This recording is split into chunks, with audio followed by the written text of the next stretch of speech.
எஜமானன் நீங்க தானே, என் எஜமானன் நீங்க தானே,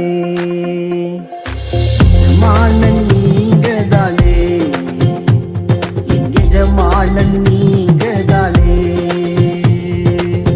உன் கரத்தையே நோக்கிடுவேன் என்னை என்றும். ஆண்டவராகிய இயேசு கிறிஸ்துவின் நாமத்தினாலே உங்கள் யாவருக்கும் 2183வது காலை மன்னா செய்தியின் மூலமாக உங்களை சந்திப்பதில் மிக்க மகிழ்ச்சி அடைகிறேன். தேவனாகிய கர்த்தர் இதை இரவு முழுதும் பாதுகாத்து அற்புதமாய் ஒரு புதிய நாளை தந்திருக்கிறார்.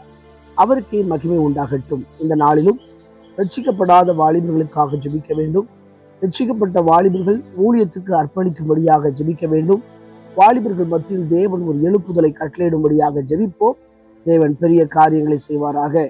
இந்த காலை மன்னா ஆதாரத்துக்காக எடுத்துக்கொண்ட வேத வசனம் லூக்கா எழுதின சுவிசேஷம் 8ஆம் அதிகாரம் 41ஆம் வசனம். அப்பொழுது ஜெப ஆலய தலைவனாகிய எவீரு என்னும் பேருள்ள ஒருவன் வந்து இயேசுவின் பாதத்தில் விழுந்து 12 வயது உள்ள தன்னுடைய ஒரே குமாரத்தி மரண அவஸ்தையா இருந்தபடியால், எனக்கு பிரியமான கர்த்தருடைய பிள்ளைகளே, அன்பார்ந்த தேவ ஊழியர்களே, அருமையான நண்பர்களே, இங்கே ஒரு ஜெப ஆலய தலைவன் எவரு தன்னுடைய ஒரே குமாரத்தி 12 வயது நிரம்பிய அந்த மகள் மரணத்தோடு போராடுகிறாள். ஆகவே இயேசுவின் பாதத்தில் விழுந்து அவள் இடத்துக்கு வரும்படி இந்த ஜெப ஆலய தலைவன் அழைக்கிறார். இப்படி வருகின்ற வேளையில தான் அங்க இன்னொரு சம்பவம் நடக்கிறது. அந்த சம்பவத்துல இயேசு கேட்கிறாரு, என் வஸ்திரத்தை தொட்டது யாரு என்று கேட்கிறாரு. இப்படி பேசிக்கிட்டு இருக்கும் போதுதான் மறுபடி அந்த ஜெப ஆலய தலைவன் வீட்டிலிருந்து ஒரு செய்தி வருகிறது, அவள் மரித்து போனாள் என்று சொல்லி. இந்த செய்தியை கேட்ட பொழுது ஜெப ஆலய தலைவன் மனமுடைகிறார். அவருடைய வாழ்க்கையில இயேசுநாதருக்கு மேல இருந்த நம்பிக்கையே பேரும் போல, விசுவாசம் பேரும் போல அந்த செய்தி அப்படிப்பட்ட செய்தியா இருந்தது. ஆனால் ஏன் சொல்றாரு, பயப்படாதே, விசுவாசம் உள்ளவனாயிரு. இன்றைக்கு கூட நம்ம இயேசுநாதருடைய பாதத்துல வந்திருக்கிறோம். ஏதாவது ஒரு காரியத்துல இயேசுநாதர்கிட்ட நல்ல ஜெபம் பண்ணிட்டு இருக்கும்போது ஒரு துருச்செய்தி வந்த உடனே நம்ம சோர்ந்து போயிருவோம். இந்த காரியத்துக்காகத்தானே ஏசப்பாட்ட வந்தோம், ஆனா அந்த காரியம் முடிஞ்சதுங்காங்கள, என்ன செய்ய சொல்லி பலர் சோர்ந்து போய் இருக்கிறாங்க. பலர் இயேசுவை விட்டு விலகி போய் இருக்கிறாங்க. இப்படிப்பட்ட சம்பவத்தெல்லாம் நம்ம காண முடிகிறது. ஆனா இயேசுவின் பாதத்துல விழுந்த இந்த ஜெப ஆலய தலைவன் இந்த செய்தியை கேட்ட பொழுது கலங்கி இருக்க வேண்டும். ஆனா இயேசு சொல்லுகிறாரு, பயப்படாதே, விசுவாசம் உள்ளவனாயிரு.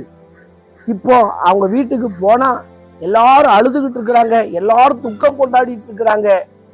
இயேசு அந்த இடத்துல போய் இவங்க எல்லாத்தையும் வெளியே போக சொல்லிட்டு அங்க ஒரு 6 பேர் தான் இருந்திருக்க வேண்டும். அந்த 6 பேரை அந்த அறையில இயேசு அந்த பிள்ளைய கையை பிடித்து பிள்ளையை எழுந்துரு என்று சொன்ன பொழுது அவருடைய ஜீவன் மீண்டும் வந்தது. இயேசு இந்த அற்புதத்தை எங்க செய்கிறார். அந்த தகப்பனை பார்த்து சொல்லுகிறார், பயப்படாத, விசுவாசம் உள்ளவனாயிரு, அல்லாதே அப்படிங்கிறாரு. இன்றைக்கும் ஒவ்வொரு பெற்றோரும் தன்னுடைய பிள்ளைக்காக அழுது கொண்டு இருக்கிறாங்க. என் பிள்ளை இவ்வளவு தப்பு பண்றானே, இவ்வளவு இயேசுவை விட்டு போயிட்டானே, என் பிள்ளைக்கு இனி ஒரு வாழ்க்கை இருக்குமா அப்படிலாம் யோசிக்கிறாங்க.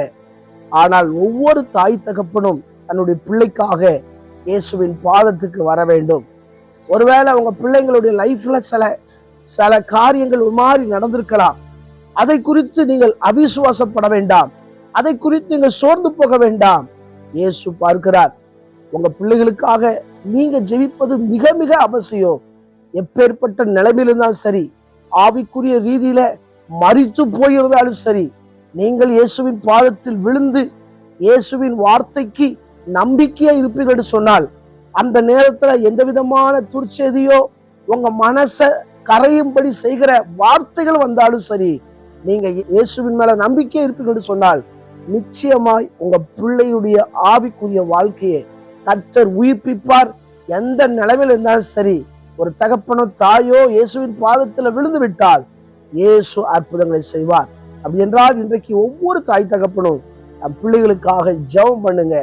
பிள்ளைங்க நல்லா இருந்தாலும் சில நேரங்கள்ல ஒரு விதமாய் போய் கொண்டிருந்தாலும் நீங்க ஜெபம் பண்ணும்போது உங்க பிள்ளைய கர்த்தர் காப்பாற்றுவார், நடத்துவார்.